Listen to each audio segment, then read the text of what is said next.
Morel, faire du neuf avec du vieux, ça marche aussi dans le domaine de la santé. On va parler d'une tendance dans le domaine de l'innovation médicale, utiliser de vieux médicaments pour en inventer des nouveaux. Oui, par exemple, imaginez un médicament pour la tension artérielle dont on se rend compte qu'il est très efficace pour lutter contre la calvitie, ou un antigrippal dont on va découvrir qu'il peut aider à lutter contre la maladie de Parkinson. Ça, c'est le principe de ce qu'on appelle le repurposing, le repositionnement thérapeutique. C'est une grande tendance aujourd'hui dans le secteur médical, c'est-à-dire à partir de médicaments déjà existants, on va découvrir qu'ils peuvent soigner une toute autre maladie.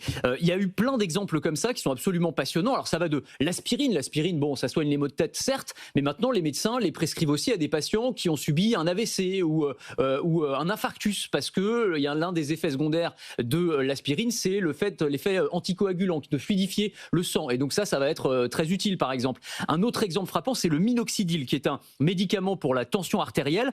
Et en fait, lors des essais cliniques, on s'est rendu compte que les patients auxquels on donnait ce médicament, ils développaient une pilosité hirsute. Voilà, ils avaient des poils partout. Et donc on s'est dit, ce serait pas mal pour lutter contre la chute des cheveux.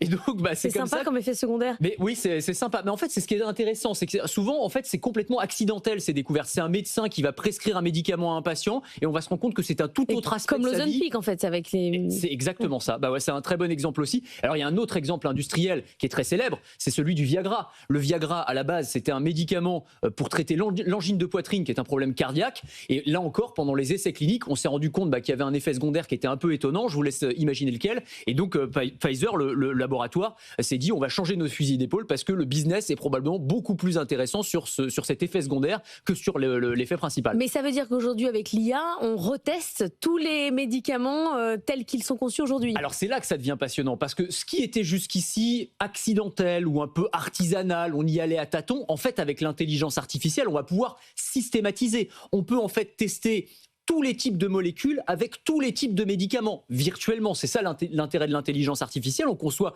des algorithmes qui vont être des sortes de Tinder du médicament, qui vont dire voilà, tel principe actif avec telle maladie, hop, on swipe à gauche, à droite, ça match, hop, c'est bon, on va pouvoir le tester sur des patients. Et en fait, c'est ça qui est absolument passionnant. C'est-à-dire qu'à partir de n'importe quel médicament, on va pouvoir vérifier s'il fonctionne sur n'importe quel type de maladie potentielle. Et donc ça, c'est une révolution potentiellement, puisque ça veut dire que concrètement, se trouve peut-être dans nos armoires à pharmacie aujourd'hui les traitements de certaines maladies auxquelles on n'aurait jamais pensé. Du coup, ça fait des traitements beaucoup moins chers. C'est aussi l'avantage, c'est le nerf de la guerre évidemment. Vous savez que développer un médicament, ça coûte beaucoup d'argent, ça prend beaucoup de temps. Là, le gros avantage, c'est quoi? C'est qu'on est sur des médicaments qui sont déjà connus, donc dont on a déjà testé les effets secondaires, dont on a déjà les lignes de production. Donc évidemment, ça va coûter beaucoup moins cher à développer. Et c'est encore plus vrai sur des traitements pour des maladies rares, par exemple.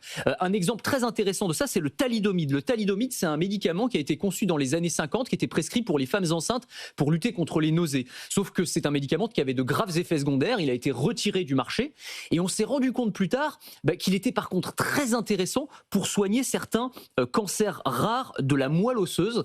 Et donc ce médicament qui existait déjà, dont on avait déjà les lignes de production, donc on connaissait tous les effets, on se rend compte qu'il peut quand même être hyper intéressant dans un autre domaine. Et c'est une maladie rare. Des vieilles choses des armoires. C'est exactement ça. Et sur des maladies rares ou sur lesquelles les laboratoires pharmaceutiques n'auraient pas forcément eu envie de dépenser des milliards pour tester des médicaments. Là, le fait d'avoir un truc clé en main, finalement, c'est une solution qui est très intéressante. Merci beaucoup, Anthony Morel.